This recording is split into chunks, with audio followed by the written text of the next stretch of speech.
আসসালামু আলাইকুম। সকাল ৯টা ৩০ মিনিট। আজ শনিবার। বাংলাদেশ বেতার কক্সবাজার স্থানীয় খবরে স্বাগত জানাচ্ছি মোহাম্মদ রুহুল আমিন।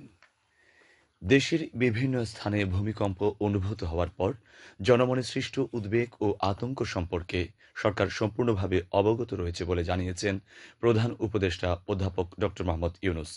প্রধান উপদেষ্টা গতকাল এক বার্তায় বলেন, পরিস্থিতি নিবিড়ভাবে পর্যবেক্ষণ করা হচ্ছে এবং সংশ্লিষ্ট সকল দপ্তরকে অবিলম্বে মাঠ পর্যায়ে নেমে সম্ভাব্য ক্ষয়ক্ষতি নিরূপণের নির্দেশ দেওয়া হয়েছে। তিনি আরও বলেন, জনগণের নিরাপত্তাকে সর্বোচ্চ গুরুত্ব দিয়ে সরকার প্রয়োজনীয় সব ব্যবস্থা গ্রহণ করছে। অধ্যাপক ইউনুস বলেন, কোনো ধরনের গুজব বা বিভ্রান্তিতে কান না দিয়ে সবাইকে সতর্ক থাকার অনুরোধ জানানো হচ্ছে। প্রয়োজনে হটলাইন সহ সরকারি চ্যানেলে পরবর্তী দিক নির্দেশনা জানানো হবে। রামু সেনানিবাসে যথাযোগ্য মর্যাদায় সশস্ত্র বাহিনী দিবস পালিত হয়েছে। দিবসটি উপলক্ষে গতকাল সেনাবাহিনীর ১০ পদাতিক ডিভিশন আয়োজিত অনুষ্ঠানে আগত বীর মুক্তিযোদ্ধাসহ অতিথিদের অভ্যর্থনা জানান ১০ পদাতিক ডিভিশনের জেনারেল অফিসার কমান্ডিং ও Cox's Bazar area commander major general Mohammad Asadullah Minhajul Alam. প্রধান অতিথির বক্তব্যে জিওসি মহান মুক্তিযুদ্ধে কক্সবাজার অঞ্চলের মানুষের অসীম সাহসিকতা, সহযোগিতা ও বীরত্বপূর্ণ অবদানের কথা স্মরণ করেন। এছাড়া তিনি কক্সবাজার অঞ্চলের বীর মুক্তিযোদ্ধাসহ সকল বীর শহীদদের প্রতি বিনম্র শ্রদ্ধা জানান। অনুষ্ঠানে জেলা প্রশাসক মোহাম্মদ আব্দুল মান্নান, বীর মুক্তিযোদ্ধা, শহীদ পরিবারের সদস্য, সামরিক ও বেসামরিক কর্মকর্তা, সশস্ত্র বাহিনীর প্রাক্তন সদস্য এবং বিশিষ্ট ব্যক্তিবর্গ উপস্থিত ছিলেন। পরে কেক কাটা এবং বীর মুক্তিযোদ্ধা ও শহীদ পরিবারের সদস্যদের হাতে উপহার সামগ্রী তুলে দেওয়া হয়। কক্সবাজার শুরু হয়েছে ২ দিনব্যাপী আন্তর্জাতিক ইসলামী মহাসম্মেলন। গতকাল কেন্দ্রীয় ঈদগাহ ময়দানে ইসলামী সম্মেলন সংস্থা কক্সবাজারের আয়োজনে ৩৮তম এই মাহফিল শুরু হয়। এতে প্রধান অতিথি পাকিস্তানের দারুল উলুম করাচির মুহাদ্দিস আল্লামা আজিজুর রহমান তাঁর বক্তব্যে দ্বীনি শিক্ষা গ্রহণ এবং ঈমানের বন্ধনে বিশ্বের সকল মুসলিমকে ঐক্যবদ্ধ থাকার আহ্বান জানান।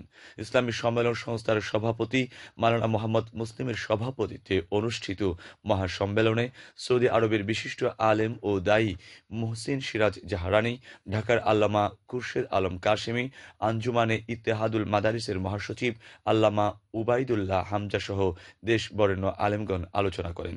২ দিনব্যাপী আন্তর্জাতিক ইসলামী মহাসম্মেলনে ধর্মপ্রাণ মুসল্লিরা অংশ নিচ্ছেন।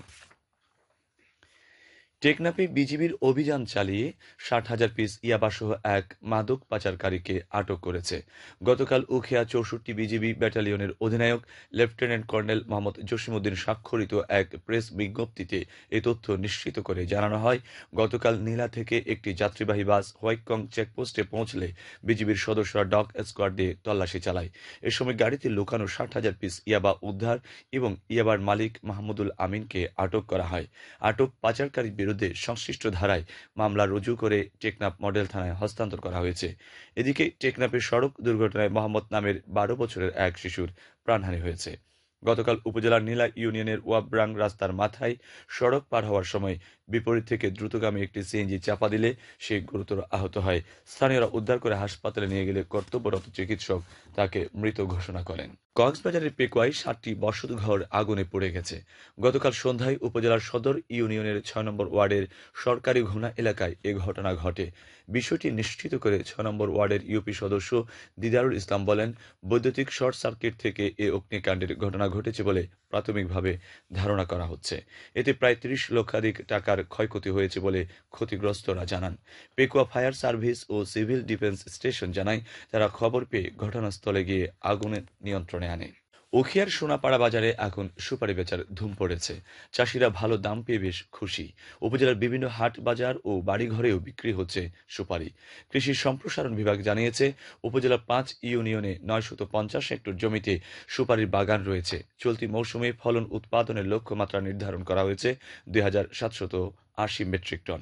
স্থানীয় সুপারি ব্যবসায়ী সমিতির সভাপতি মোহাম্মদ সালামতুল্লাহ জানান, দেশের বিভিন্ন অঞ্চল থেকে পাইকারি ব্যবসায়ীরা সুপারি কিনতে সোনারপাড়া বাজারে আসেন। ট্রাক ভর্তি এসব সুপারি চলে যায় দেশের বিভিন্ন অঞ্চলে। এখানকার সুপারি মধ্যপ্রাচ্যে রপ্তানি হচ্ছে জানিয়ে উপজেলা কৃষি কর্মকর্তা কামনাশীষ সরকার জানান, আবহাওয়ার অনুকূল পরিবেশ, প্রযুক্তি ব্যবহার ও সঠিক পরিচর্যার ফলে এবার সুপারির বাম্পার ফলন হয়েছে, যা গত বছরের লক্ষ্যমাত্রা ছাড়িয়েছে। জেলা কৃষি সম্প্রসারণ বিভাগের উপপরিচালক ডক্টর বিমল কুমার প্রামাণিক বলেন, আর্থিকভাবে লাভবান হওয়ায় দিন দিন সুপারি বাগান তৈরিতে অনেকেই আগ্রহী হয়ে উঠছেন। আবহাওয়া। এখন জানিয়েছি বাঁকখালী নদীর মোহনা ও সংলগ্ন এলাকার সামুদ্রিক জোয়ার ভাটার সময়সূচি। আজ ভাটা শুরু হবে সকাল 11:22 চলবে বিকেল 5:30 পর্যন্ত। সবশেষে পর্যটক বার্তা। পর্যটন নগরী কক্সবাজারে আগত ভ্রমণ পিয়াসুদের সাগরের পানিতে নামার পূর্বে সাবধানতা অবলম্বন করার জন্য অনুরোধ করা হচ্ছে। যারা সাঁতারে দক্ষ নন তাদের পানিতে বেশি দূর যাওয়া উচিত নয়। ভাটার সময় স্রোতের সাগরমুখী টান, প্রবল হাওয়ায় সাগরের গভীরে ভেসে যাওয়া, এমনকি প্রাণহানির আশঙ্কা থাকে। সেই সাথে পর্যটকদের স্বাস্থ্যবিধি মেনে চলার পরামর্শ দেওয়া হচ্ছে। খবর শেষ হলো। আমাদের পরবর্তী খবর প্রচারিত হবে আজ দুপুর 2:30।